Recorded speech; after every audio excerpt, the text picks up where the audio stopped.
இன்று நாயகன் படம் பார்த்தேன். அதாவது ரீரிலீஸ் குறைஞ்சது ஒரு 35-38 ஆண்டுகளுக்கு பிறகு அப்போ எப்படி பார்த்தோமோ அதை விட இப்போ நல்ல நவீன முறையில் டிஜிட்டல் முறையில் பண்ணியிருக்காங்க. அந்த படத்தில் 6-7 ஜாம்பவான்கள் இளையராஜா, கமலஹாசன், பி.சி. ஸ்ரீராம், மணிரத்னம், லெனின், சூப்பர் சபாயன், இது போல் திரைப்பட வல்லுநர்கள் அவர்களால் செதுக்கப்பட்ட படம் தான் நாயகன். எதுக்காக சொல்லணும்னா பேன் இண்டியா படம்னு சொல்கிறாங்க. இப்போ நிறைய படங்களை மொழிகளை அந்த படத்தை எடுத்துகிட்டு அது பேன் இண்டியா. ஆனால் இது குறிப்பிட்ட ஆண்டுக்கு முன்னிலேயே இந்த படத்தை பேன் இண்டியா படம் பண்ணியிருக்காங்க. அருமையான படம், நீங்கள் பார்க்க வேண்டிய படம். மாணவர்கள் மாணவிகள் அந்த காலத்தில் எடுத்த படத்தை இப்போ இந்த காலத்தில் நீங்கள் ஈஸியாக பார்த்து அதை பயன்பெறலாம். கட்டாயம் பாருங்கள், அருமையான படம். தேங்க்யூ, வாழ்த்துக்கள், தேங்க்யூ. சார், இப்போ கமல் படம் வந்து ரிலீஸ் ஆகிருக்கு, நிறைய படம் ரிலீஸ் ஆகிருக்கு. இப்போ நாயகனை ரீரிலீஸ் பண்ணுறதுக்கு நீங்கள் அந்த இதில் பார்த்துருக்கீங்க. இன்றைக்கி இளைஞர்கள் வந்து அதை என்ன மெசேஜ் சொல்லியிருக்காங்க, அதை பற்றி சொல்லுங்கண்ணா. அதான் நான் முன்னமே சொல்லியிருந்தது தான். என்னென்னா பேன் இண்டியா படம் சொல்லி அந்தந்த மொழியில் உள்ள நடிகரை ஒன்று வச்சு அந்த மொழியை பேசி அது பேன் இண்டியா படம் சொல்கிறாங்க. ஆனால் இதை முன்னமே அவர் ஐயா பண்ணியிருக்காங்க. இதில் இருக்கிற அந்த பாசம், அப்புறம் அந்த என்ன உதவி பண்ணார், என்ன ரவுடிஸ்ட்டை அடித்தார், அந்த மாதிரி பல விஷயங்களை சொல்லியிருக்காங்க. அதெல்லாம் நீங்கள் பார்க்கக்கூடிய படம் தான் நாயகன். இப்போ அன்றைக்கி வந்து ஃபிலிமாக இருந்தது, இப்போ நீங்கள் வந்து டிஜிட்டலைஸ் ஆகிடுச்சு. இப்போ எதை மாதிரி இப்போ ஸ்க்ரீனில் பார்க்கும்போது எப்படி உங்களுக்கு ஃபீல் பண்ணீங்க? அந்த ஃபீலே இல்லை. டிஜிட்டல் வேறு, ஃபிலிம் வேறுன்னு கிடையாது. அந்த டிஜிட்டல் முறையை இப்போ கொண்டு வந்திருக்காங்க. இசையிலையும் சரி, அந்த வார்த்தையிலும் சரி, வசனத்திலையும் சரி, அது அனைத்து காட்சிகளும் தத்துவமாக இருக்குது. அது வித்தியாசமே தெரியல. இப்போ இருக்கிற நவீன முறைக்கு அவங்க மாற்றிருக்காங்க. அது தெரியல. டிஜிட்டலில் அந்த காலகட்டத்தில் ஃபிலிமில் அந்த காலகட்டத்தில் இருந்தப்போ அப்போ அது ஒரு அழகு. இப்போ அதை டிஜிட்டல் மாற்றம் இது ஒரு அழகு. அதால் எதுவுமே தெரியாது. இப்போ நான் எதனா ஒருத்தர் தேவையில்லாதவங்க எதாவது சொல்லுவாங்க. ஆனால் அனைவரும் பார்க்கக்கூடிய படம் டிஜிட்டல் படம். கட்டாயம் பாருங்கள். ரீரிலீஸ் படம் சூப்பராக இருக்குது. ஏன்னா முதல்ல ஃபிலிமில் பார்த்துட்டு இருந்தோம், இப்போ டிஜிட்டல் தான் அட்வான்ட் ஆகுதுல, இதை பார்க்குறோம்.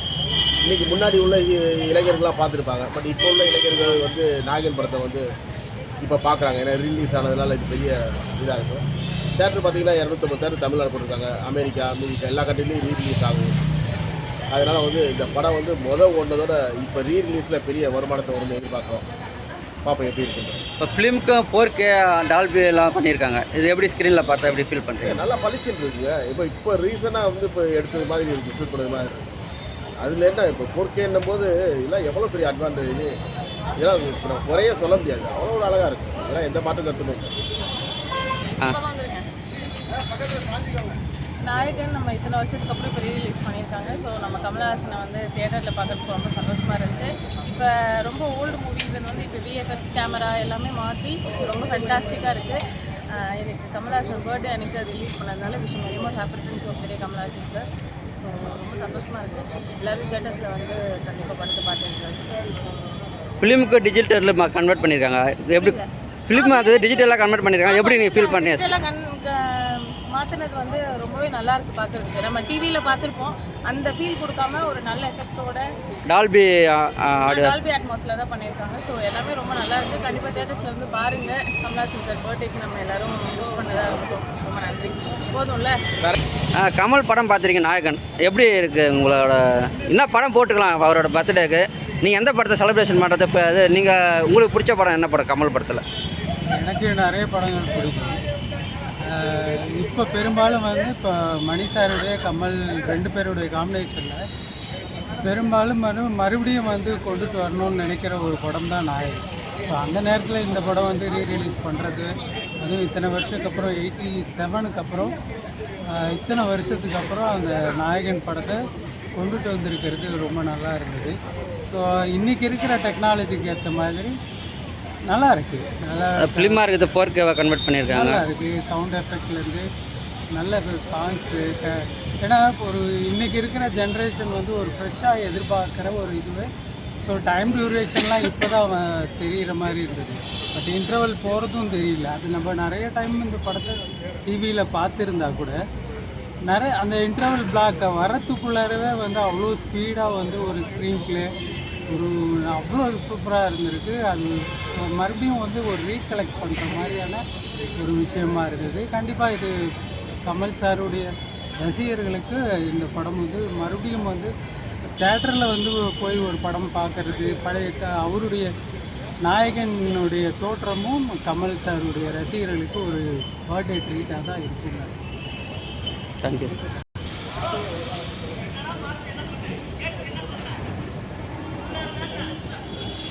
அப்படியே அந்த கமல் திரையரங்கம்.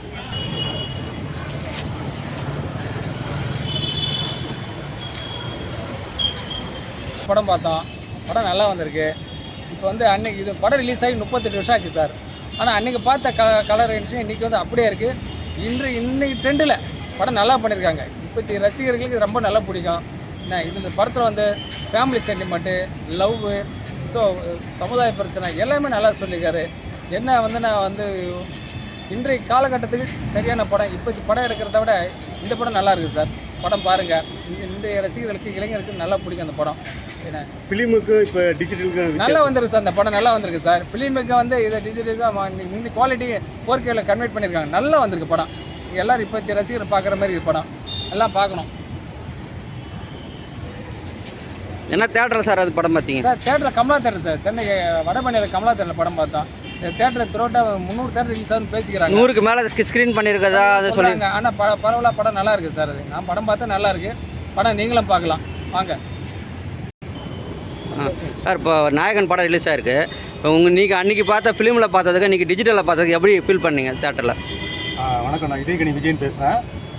அதாவது முதல் முறையாக பார்த்தப்போ ஒரு பிரமிப்பு இருந்தது. மணிரத்னம் டைரக்ட் பண்ணியிருக்காரு, கமல் வந்து நடிச்சிருக்காரு. ஏன்னா அந்த படத்தை பற்றி அந்த காலகட்டத்தில் வந்து செய்திகள்லாம் பார்க்கும்போது ஒரு பிரமிப்பாக அந்த படம் இருந்துச்சு. அதாவது making of the movie Godfather படத்தினுடைய அந்த பேஸ் தான். காட் ஃபாதர் மார்லன் பிராண்டோ நடித்த படத்தினுடைய பேஸு. ஸோ அப்படிங்கிறப்போ அது ஒரு எதிர்பார்ப்பு இருந்துச்சு. படம் ரொம்ப அன்றைக்கி லைக் பண்ணி பார்த்தோம். எல்லா விஷயத்துலையுமே கமல் நடிப்பு உட்பட, கமல் நடிப்பு, இளையராஜா இசை, பிசி ஸ்ரீராம் ஒளிப்பதிவு, எல்லா விஷயங்களுமே ரொம்ப சிறப்பாக இருந்தது. இது என்னென்னா இப்போ பார்க்கும்போது இப்போ இன்னும் கொஞ்சம் கூடுதலாக நம்ம எதிர்பார்த்துருப்போம். இதில் கொஞ்சம் அது கொஞ்சம் கம்மியாக இருந்தது. என்னென்னா இது வந்து பிரிண்ட்லேருந்து எடுத்திருக்காங்க. இந்த டிஜிட்டல் வெர்ஷன் வந்து பிரிண்ட்லேருந்து எடுத்திருக்காங்க. பிரிண்ட்லேருந்து எடுத்தனுடைய இது என்னென்னா அந்த அந்த இது கிடைக்கல, இந்த பழைய டெப்த்து கிடைக்கல. ஆனாலும் நமக்கு தெரியும், அதாவது தொழில்நுட்பம் புரிஞ்சவங்களுக்கு தான் அந்த பிரச்சனை தெரியும். ஜென்ரல் ஆடியன்ஸுக்கு இது தெரிய வாய்ப்பு இல்லை. அப்படி இருந்தோம் இந்த படம் வந்து கிட்டத்தட்ட தமிழ்நாடு முழுக்க 100க்கும் மேற்பட்ட திரையரங்குகளில் திரையிட்டிருக்காங்க. அமெரிக்காவில் 52 பிரிண்ட் போட்டிருக்காங்களாம். 52 திரையரங்குலேருந்து படம் வெளியாகுதான். இதுக்காக நாளைக்கு வந்து படத்தோட தயாரிப்பாளர் முக்தா ஃபிலிம்ஸு சார்பாக முக்தா சுந்தர் அவருடைய மகன் முக்தா சீனிவாசனோட மகன் போகிறாரு. 52 தேதியில் அங்கே டேரக்டர் ரிலீஸ் பண்ணுறாங்க. பாரிஸு, சிங்கப்பூர், மலேசியா, இப்படி வேர்ல்டு வைடு இந்த படம் ரிலீஸ் ஆகிருக்கு. அந்த அளவுக்கு வந்து ஒரு 20-30 வருஷத்துக்கு அப்புறம் வர படம் ஒரு எதிர்பார்ப்பை தூண்டி, ஆனால் நிச்சயமாக இது சினிமாவை நேசிக்கின்ற அத்தனை பேருக்கு இந்த படம் பிடிக்கும்.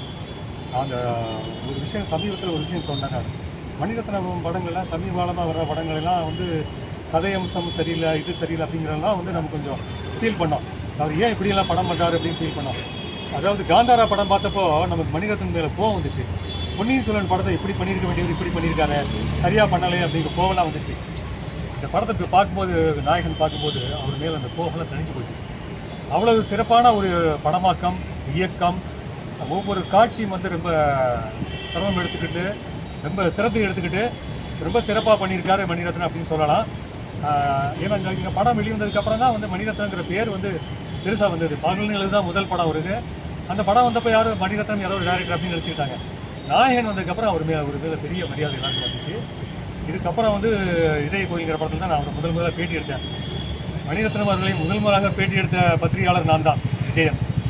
அன்றைக்கி வந்து இதயக்கோயில் ஷூட்டிங்கில் தான் அவரை போய் பார்த்தேன், பேசினேன். அவர் வந்து சைலண்ட்டாக அதிகம் பேச மாட்டார். அதிகம் பேசாதவரை பேச வச்சு நான் பேட்டி எடுத்திருக்கேன். பின்னாடியும் பார்த்தீங்கன்னா ஊடகங்கள் அதிகமான பேட்டி வந்ததில்லை. அவர் அதாவது சைலண்ட்டாக இருந்து நிறைய விஷயங்கள் டெக்னிக்கலாக சாதிக்கிறவர். அப்படிப்பட்டவர் கதை அம்சங்களில் பின்னாடி வந்த படங்களை வந்து அவர் சரியாக பண்ணலை. பட்டு நாயகன் என்றைக்குமே பேர் சொல்லக்கூடிய படங்கள் அப்படிங்கிறதுல வந்து வரும். அப்படி அந்த அளவுக்கு கமலுக்கு ஒரு பெரிய மரியாதை. இந்த படத்துக்காக என்ன பண்ணிட்டாருன்னா, கமல் முடிய இருக்க நல்ல முடி இருக்குது. அந்த முடியை வந்து மேலே முன்பக்கெல்லாம் கொஞ்சம் அதாவது வயதான வேல் நாயக்கருங்கிற காரணத்தினால வந்து முடியெல்லாம் கொஞ்சம் கட் பண்ணி, இந்த இடத்துல கட் பண்ணி, அப்போ வந்து இவ்வளவு மேக்கப் விஷயங்கள்லாம் கிடையாது. அவரே வந்து டிசைட் பண்ணி கொஞ்சம் கட் பண்ணிட்டார். பின்பக்கம் மாதிரி அதெல்லாம் வந்து அவராக வந்து பண்ணிக்கிட்டார். கமல் வந்து பண்ணிக்கிட்டார். இது வந்து எம்ஜிஆர் காலத்தில் உள்ள விஷயங்கள் இதெல்லாம். இது மாதிரி மேக்கப் விஷயத்தில் வந்து கவனம் செலுத்துறது எம்ஜிஆர் காலத்து விஷயங்கள் அதை கமல் பின்பற்றியிருக்காரு. ஸோ அந்த அளவுக்கு இந்த படத்தில் அவர் கவனம் செலுத்தியிருக்காரு. என்னென்னா இவருடைய மகனாக வர்றது நிகழ்வுறவி வர்றது ரொம்ப ஆச்சரியமான விஷயம், ஆச்சரியமாக இருக்குது பார்க்குறதுக்கு. அது மாதிரி ஒரு கிட்டத்தட்ட கொஞ்சம் பெரிய வித்தியாசங்கள் கிடையாது. மகளாக மற்ற கதாபாத்திரங்கள் அதை பார்த்தீங்கன்னா ஜனராஜ் பேரலாக கூடவே வராது, டெல்லி கணேஷும் வராது. என்ன ஒரே ஒரு கேள்வி, ஒரே ஒரு தவறு என்னென்னா, ஆம்பையில் அவ்வளோ வருஷம் இருக்காங்க, அவ்வளோ வருஷம் இருக்கிறவருக்கு ஹிந்தி தெரியாதான். அவர் தமிழ் அர்த்தம் கேட்டு பேசுகிறாரு, மொழிபெயர்ப்பு மாதிரி பேசிகிட்டு இருக்காரு, டெல்லி கணேஷ்கிட்ட மற்றவங்கள்ட்டையும் பேசிகிட்டு இருக்காரு. இது வந்து இந்த விஷயத்தை கோட்டை விட்டுருக்காங்க. ஒருவேளை வந்து ஜனங்களுக்கு புரிய வைக்கணுங்கிறதுக்காக அப்படி பண்ணாங்களா, அப்படி பண்ணியிருந்துருக்கலாம் அப்படி இல்லை. அதில் கூட ஒரு சில இடத்துல அவர் ஹிந்தி பேசுகிறாரு சார். அப்போ அந்த புரிஞ்சுக்கிறாரு, அவர் சொல்கிறாரு. அந்த கேங் ஸ்டார்லாம் இருக்காங்கல்ல, அப்போ அங்கே வந்து பாய் முஸ்லீம் வீட்டில் போய் பேசும்போது ஷர்ட் ஃபங்க்ஷன் பண்ணும்போது கூட ஒரு 2 பேசுகிறாரு, சொல்லி கொடுத்து பேசுகிறாரு. பட் இருந்தாலும் வந்து நமக்கு அந்த கேள்வி வருது. ஆமாம். இப்போ ரொம்ப வருஷம் இருக்கும்போது ஹிந்தி அதை அந்த லாங்குவேஜை கற்றுப்பாங்க, தெரியாமல் இருக்காது. சும்மா போயிட்டு 1 மாதத்துலேயே போய் கற்றுட்டு வராமல் இருக்காங்க. இது ஒரே ஒரு கேள்வி நமக்கு வந்தது. மற்றபடி வந்து படமாக பார்க்கும்போது தெரியல சார். அதை படம் பார்க்கும்போது தெரியல. நம்ம அந்த கொஞ்சம் அந்த டெக்னிக்கலாக பார்க்கும்போது நமக்கு அந்த விஷயங்களை பிடிபடுது. பி ஸ்ரீராமுடைய ஒளிப்பதிவு ரொம்ப சிறப்பாக பண்ணியிருக்காரு. என்னென்னா எனக்கு ஒரு வேடிக்கையாக ஒரு கேள்வி எழுதுது. இளையராஜா வந்து பல்லாடது ஓடத்து மேலே அப்படிங்கிற அந்த பாட்டு வருது இல்லையா, அது இளையராஜா பாடினார். அவர் வந்து பக்தி பாடலாம் பாடினவர், அம்மாவை பற்றி பாடினவர், மூகாம்பி கோயிலை பற்றி பாடினவர். அவர் போய் இந்த பாட்டை பாடியிருக்கலாமா? யாராவது ஒரு பாடகரை பாட வச்சிருக்கலாம். ஏன்னா அவர் இந்த மாதிரி சில பாடல்கள் ரொம்ப ரேராக பண்ணியிருக்காரு. அது பண்ணியிருக்க கூடாதுங்கிறது என்னுடைய கருத்து. இந்த படம் பார்த்தப்போ போய் பாடலாமா அப்படின்னு சொல்லி அப்படி ஒரு கருத்து வருது. ஆனால் இன்றைக்கி இருக்கிற இளைஞர் பார்க்கும்போது அந்த பாட்டோட அந்த டான்ஸோட பார்க்கும்போது ஒன்றும் அந்த பெருசாக தெரியல. நமக்கு தோணுது, நமக்கு அவர் மேலே உள்ள மரியாதை. நீங்கள் அந்த காலத்தோட ஆளுன்றதுனால வந்து நீங்கள் இளையராஜா மாற்றி பர்சனலாக ஃபீல் பண்ணுறீங்க. பர்சனலாக ஃபீல் பண்ணுறேன். அந்த அளவுக்கு அந்த மாதிரி இருக்குது.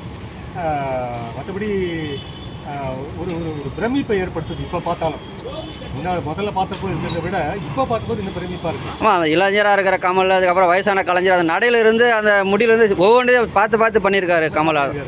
இன்னொன்று முதல் அறிமுகம் சரண்யா. இந்த படத்தில் முதல் அறிமுகம். பின்னாடி வந்து அமர்க்காமல் நடித்தவங்க இவ்வளோ அமைதியான ஒரு கேரக்டரில் அப்படி நடிச்சிருக்காங்களேங்கிறப்ப நமக்கு கொஞ்சம் ஆச்சரியமாக இருக்குது. சரண்யா கேரக்டர் இது வந்து அவங்க அப்பா தான் வந்து முக்தா சீனிவாசன் பேசி இது பண்ணி எப்போ நடிக்க வைக்க வாய்ப்பு முடியுமா கேட்டுருக்காரு. அப்படி வந்து வந்தது தான் அந்த படம் வாய்ப்பு.